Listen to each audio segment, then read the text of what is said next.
Hello दोस्तों, नमस्कार। SM किसी चैनल में मैं आप सभी लोगों का दिल से बहुत बहुत स्वागत करता हूं। सो दोस्तों, रिसेंटली अगर हम लोग बात करें तो आप सभी लोगों को पता ही है एफआईएस वर्सेस डीआईएस ज़बरदस्त फाइट हम लोग को देखने को मिल रही है। एंड एफआईएस की अगर हम लोग बात करें तो आप सभी लोगों को पता है उन्होंने पिछले अक्टूबर मंथ में 1.25 लाख करोड़ के आसपास का माल यहाँ पे बेचा था। ठीक है। एंड उसके बाद काफ़ी चर्चाएं स्टार्ट हुई थी कि इतना ज़बरदस्त वो यहाँ पे माल बेच रहे हैं। बट डीआईएस ने भी बहुत अच्छी खासी यहाँ पे टक्कर दिया। एंड डीआईएस में भी हम लोगों ने रिसेंटली डेटा देखा कि उन्होंने भी अप्रॉक्सीमेटली 1 लाख करोड़ से ज़्यादा का माल खरीदा। बट उसमें से 90,000 करोड़ से ज़्यादा का माल अगर किसी ने खरीदा था डीआईएस में, वो थे म्यूचुअल फंड। मतलब डीआईएस का डेटा की अगर बात करें उसमें से अप्रॉक्सीमेटली 85% की जो बाइंग थी वो म्यूचुअल फंड के द्वारा हम लोग को देखने को मिली थी। एंड म्यूचुअल फंड से रिलेटेड ही हाल ही में मैं ऑलरेडी 2 वीडियोस बनाए थे। उसमें से एक वीडियो कौन सा था, सेक्टर वाइज, कि म्यूचुअल फंड ने कौन से सेक्टर में पैसा लगाया करके। एंड उसके बाद हम लोगों ने ये भी वीडियो में देखा कि म्यूचुअल फंड के जो टॉप होल्डिंग्स देखने को मिलते थे, कौन से 5 ऐसे शेयर्स हैं जिसमें सबसे ज़्यादा बाइंग देखने को मिली और कौन से ऐसे 5 शेयर्स हैं जहाँ पे सबसे ज़्यादा बिकवाली देखने को मिली। सो वो भी एक डेटा मैंने आप लोगों के सामने यहाँ पे रखा था। एंड सारे ये डेटा पब्लिक डोमेन में अवेलेबल यहाँ पे होते हैं। सो इस वीडियो की भी अगर हम लोग बात करें तो म्यूचुअल फंड से रिलेटेड एक डेटा पब्लिकली रिलीज होते हुए देखने को मिल चुका है, जो कि है मिड कैप स्टॉक से रिलेटेड।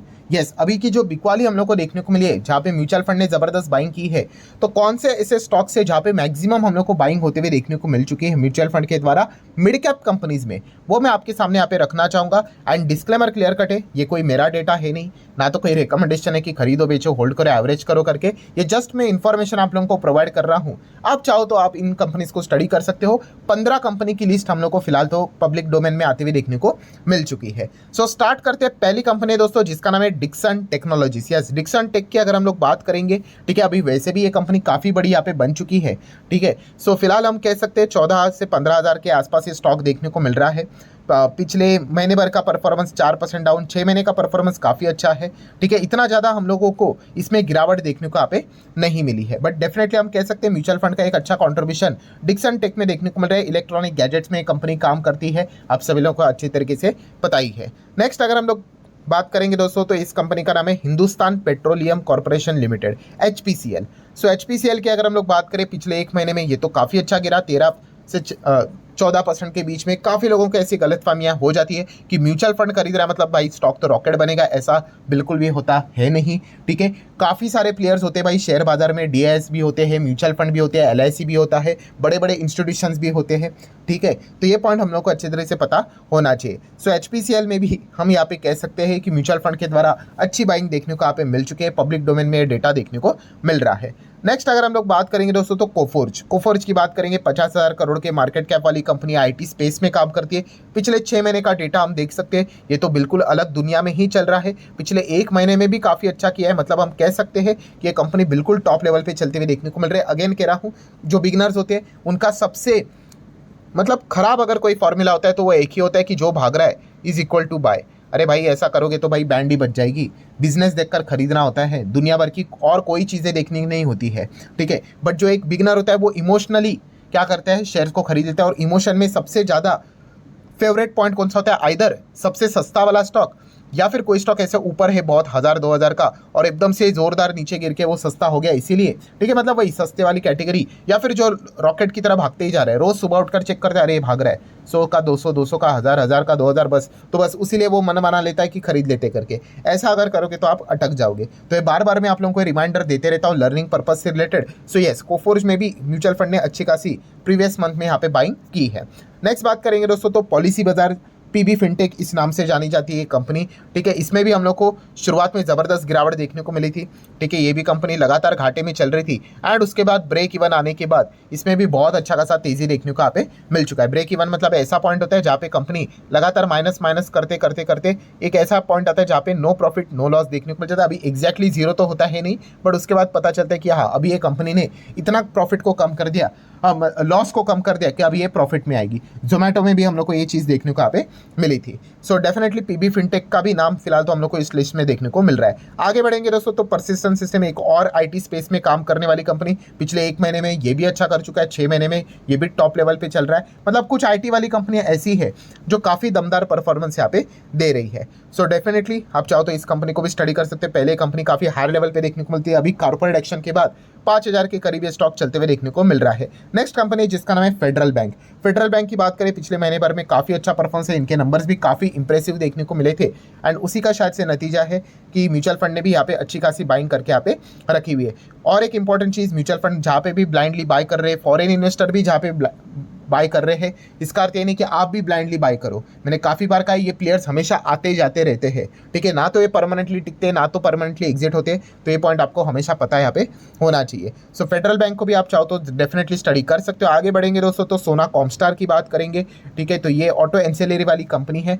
सो पिछले महीने भर में तो ये भी 7-7.25% यहाँ पे भाग चुका है, ठीक है, तो डेफिनेटली हम कह सकते हैं म्यूचुअल फंड के लिस्ट में इसका भी नाम हम लोग को देखने को मिला है, जो कि पिछले प्रीवियस मंथ में मिड कैप कैटेगरी में म्यूचुअल फंड के बाइंग में इसका भी मतलब मेंशन हम लोग को होते हुए देखने को यहाँ पे मिल चुका है।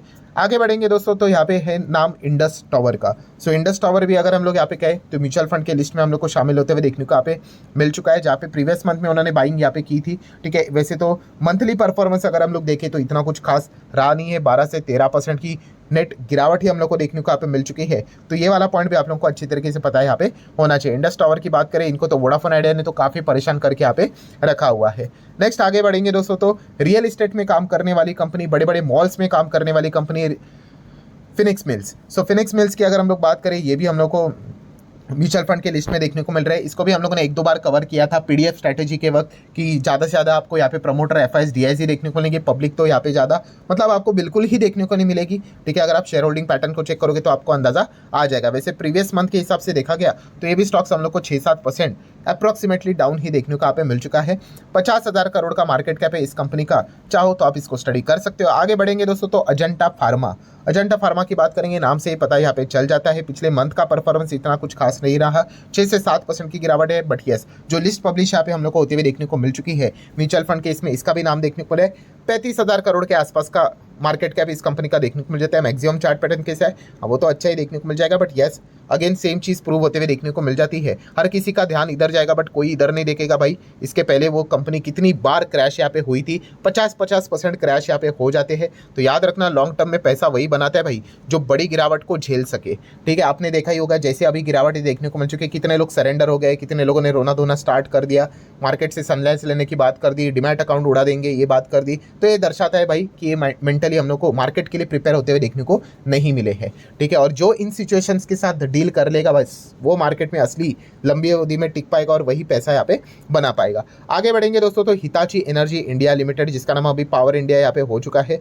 सो ये भी जो कंपनी है म्यूचुअल फंड ने यहाँ पे गिरावट में अच्छा खासा फायदा यहाँ पे उठाया। वैसे तो पिछले मंथ में आप देख सकते हैं इन्होंने कुछ ज़्यादा ही गिरावट दिखा दी है, 22% से ज़्यादा हम लोग के स्टॉक गिरते हुए देखने को मिल चुका है। ऑब्वियसली मैं सिर्फ 1 मंथ की ही बात कर रहा हूँ, प्रॉपरली टॉप टू बॉटम अगर हम लोग कैलकुलेट करें तो इससे भी ज़्यादा गिरावट हम लोग को देखने को यहाँ पे मिल जाएगी। सो ज़रूर हम कह सकते हैं हिताची एनर्जी के एक बार अभी भी मुझे याद है एकदम ही कमाल के नंबर देखने को यहाँ पे मिले थे। उसके बाद इस कंपनी ने 1 साल में आप देख सकते हो कमाल का परफॉर्मेंस भी यहाँ पे दिखाया था, 5 साल का भी परफॉर्मेंस एकदम रॉकेट की तरह देखने को मिला था। बट ऐसे कंपनी काफ़ी डेंजरस हो जाती है बिकॉज वे इतने ओवर वैल्यूड हो जाते हैं, फिर उसके बाद जब भी गिरावट होती है वो इतनी ब्रूटल रहेगी, ठीक है, कि जो टॉप पे बाय करेगा भाई उसकी हालत खराब हो ही जाती है। आगे बढ़ेंगे दोस्तों, एसी वाली कंपनी ब्लू स्टार लिमिटेड, इसका भी नाम हम लोग को म्यूचुअल फंड की जो लिस्ट पब्लिश हुई है उसमें देखने को यहाँ पे मिल चुका है। पिछले मंथ में अगर देखेंगे तो ये भी 11% के आसपास डाउन देखने को यहाँ पे मिल चुका है। एसी स्पेस की बात करेंगे तो नॉर्मल मार्केट देखने को मिल जाता है। वहाँ का जो लीडर है वोल्टास, उसका भी मार्केट शेयर कोई इतना सुपर डुपर हिट नहीं है, एकदम नॉर्मल सा ही मार्केट शेयर देखने को यहाँ पे मिल जाता है तो लीडर, बट ऐसी कोई मोनोपोली वाली लीडरशिप उनके पास देखने को यहाँ पे नहीं मिलती है। नेक्स्ट अगर हम लोग बात करेंगे दोस्तों तो सिंजिन इंटरनेशनल लिमिटेड, इसका नाम भी हम लोग को म्यूचुअल फंड के इसमें देखने को मिला है। 35,000 करोड़ का मार्केट कैप है, पिछले महीने में ज़्यादा नहीं 1% के आसपास ही नेट गिरावट देखने को यहाँ पे मिल चुकी है। नेक्स्ट अगर हम लोग बात करेंगे अपार इंडस्ट्री का नाम देखने को मिल रहा है, जो कि आज के दिन काफ़ी अच्छा किया है। पिछले महीने भर की बात करें तो लगभग 3.25% के आसपास की नेट गिरावट दिखाते हुए देखने को मिल चुके हैं। ये भी 38,000 करोड़ के मार्केट कैप वाली कंपनी है जो कि म्यूचुअल फंड की लिस्ट पब्लिश है, उसमें इसका भी नाम देखने को मिल रहा है। देन बात करेंगे जिंदाल स्टेनलेस लिमिटेड के बारे में। सो JSL की बात करें तो पिछले मंथ में लगभग 1-2% की गिरावट है, नॉट अ बिग डील। 1-2% तो नॉर्मली, जहाँ पे कंपनी इतनी बड़ी लेवल से गिरी है। और 6 महीने की भी बात करें तो ठीक ही चला है। साल भर देखेंगे तो अच्छा रिटर्न है। 5 साल की बात करें तो बहुत ही कमाल का परफॉर्मेंस देखने को मिल चुका है। बट अगेन सेम चीज़ कि 50% की गिरावट है इन कंपनीज में देखने को मिल जाती है। छोटे कंपनीज में दोस्तों यही पार्ट है कि काफ़ी लोग क्या करते हैं, सिर्फ आधा पार्ट ही देख लेते, कौन सा, रिटर्न वाला, दूसरा आधा पार्ट नहीं देखेंगे, कौन सा, रिस्क वाला, एंड फिर उनको काफ़ी ज़्यादा दिक्कतें यहाँ पे हो जाती है। सो ठीक है दोस्तों, जाते वक्त अगेन डिस्क्लेमर देना चाहूँगा, सिर्फ इन्फॉर्मेशन एजुकेशनल पर्पज से रिलेटेड ये वीडियो था। ऐसे काफ़ी सारे वीडियोस आते रहते हैं। सो आप भी चाहो तो इन 14-15 कंपनीज को स्टडी यहाँ पे कर सकते हो। आशा करते हो वीडियो हेल्पफुल लगा होगा, तो चाहो तो लाइक एंड शेयर कर देना। मिलते हैं अगले वीडियो में, तब तक के लिए बाय बाय।